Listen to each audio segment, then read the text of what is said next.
Mainit na usapan, umatikabong pangayan, diskusyon na may resolusyon sa kauna-unahang talakserye sa telebisyon.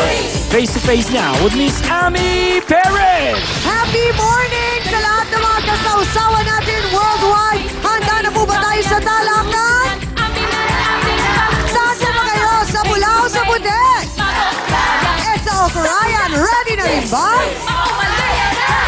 Game na kami dito. Hands kayo dyan. Ready na rin siyang! Sausawa na! Saan tayo? Face to face na! Tayo magharapan, ating pag-usapan. Aminan, awayan at magukrayan. Gusto mo bang makisaw-saw? Tara na kaibigan, pangayan ay solusyonan. Face to face, Sinong sisitango? face to face, Sinong ngingiti? face to face, Ang mga problema, face to face. huwag mong talikuran. Harapin mo, face to face. Isa na naman pong bagong pag-asa ang nakikita nating lahat dala syempre ng isang bagong umaga mga kapatid. Sana po lahat tayo ay nasa mabuting kalagayan at lahat tayo ay happy araw-araw. Pero kung ano man po o meron man, sana'y wala kayong dinaramdam. Sana po ay makatulong kami kahit na kaunti at sana naman ay mapangiti man lang namin kayo at mapagaan kahit na papaano ang inyong mga dinadala pong problema. Kahit sa loob lamang po ng isang oras, abay samahan po ninyo kami. Pero bago tayo humarap sa isa na namang nagbabagang issue ngayong araw na ito, dito po sa ating Barangay Hall on Air, bigyan pansin pa rin natin syempre ang ilan sa ating mga kapatid sa Facebook na hindi po talaga nagsasawang magbigay ng kanilang mga komento. Kaya naman po maraming salamat talaga ngayon pa lang. O ito, galing po kay Melanie Quinito de Vera. Miss Amy, I'm an elementary teacher. At first, nainis ako kasi naka-broadcast pa ang mga awayan. Pero nang lumaon, sobrang nagustuhan ko din ang inyong talakserye. Minsan, nakaka-relate din ako sa mga issue. Until I found out na gusto ko at talagang sinusubaybayan ng bayan ang lahat ng mga episodes nito. I even bought a cellphone na may TV, aba, sosyal. Para kahit nasa work o habang nagtuturo ako, abay, wag naman, nanonood pa rin po kayo. Wag naman. Baka naman po anong tawag doon, mapagalitan kayo ng principal. Sana lang wala akong makitang nanonood during teaching hours. Good luck sa show mo and more power. At good luck din po sa inyo. Maraming salamat. Sa lahat po naman nagko-comment, kayo po ay isa sa mga dahilan kung bakit talaga araw-araw po namin binubusisi at talagang pinapaganda ang aming pong programa. Umasa kayo na marami pa po kaming maibabahagi na maganda at makabuluhang mga payo. Base na rin po sa ating mga totoong kwento ng buhay na idinulog po sa atin dito ng ating pong mga bisita. At syempre, ako pa rin po ang inyong nag-iisang pambansang kapitana, ang inyong Chang Amy, na lagi nagsasabing kung may problema ka, harapin mo, pag-usapan natin yan. Ito ang siguradong talagang laging handa, ang nag-iisang si Hans Mortel. Maraming salamat siyang na yung paghahanda.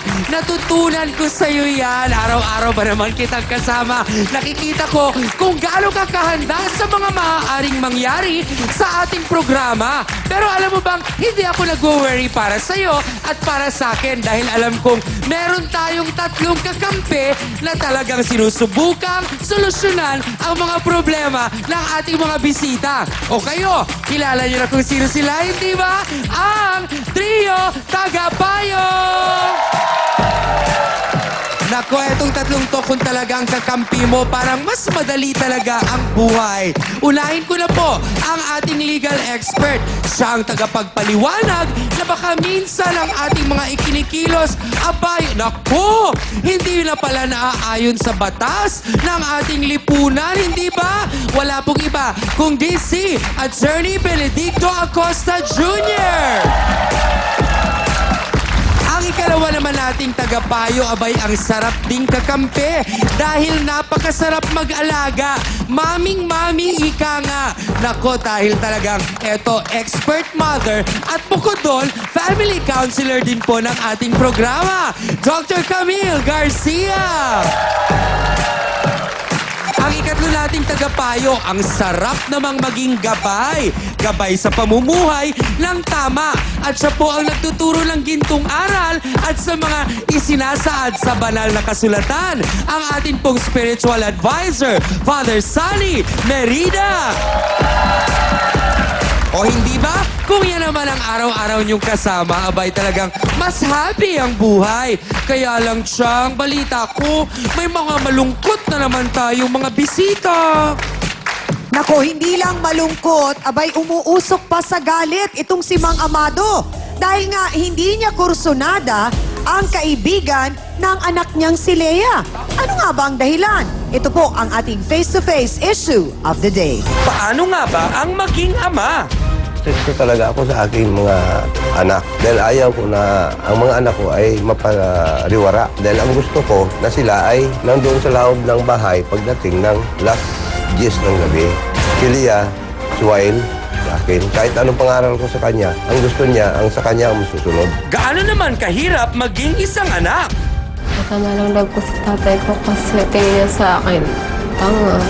Pag may kausap akong lalaki, ang iniisip niya, nalitikong na sa akin. Pag may gusto akong puntahan, hindi niya ako pinapayagan. Kaya kadalasan, tumatakas na lang ako. Gusto ko rin maging malaya. Ikaw, ang lahat ng mga sinasabi mong kasinungalingan, kay pahamak mo lang naman ako, tigilan mo na yan. Walang po naman na para sa akin yung ginagawa mo, te. Pero sana wag naman sobrang higpit kasi nakakasakal din. Tara! Pag-usapan na natin yan face to face! Isang ama ang nagsasabing hindi raw niya kursunada ang kaibigan ng anak niyang babae dahil wala raw itong magandang maibibigay dito. Ang ama po na nagrereklamo laban sa kanyang anak, narito, makakasama natin si Mang Amado Langamon. Pasok!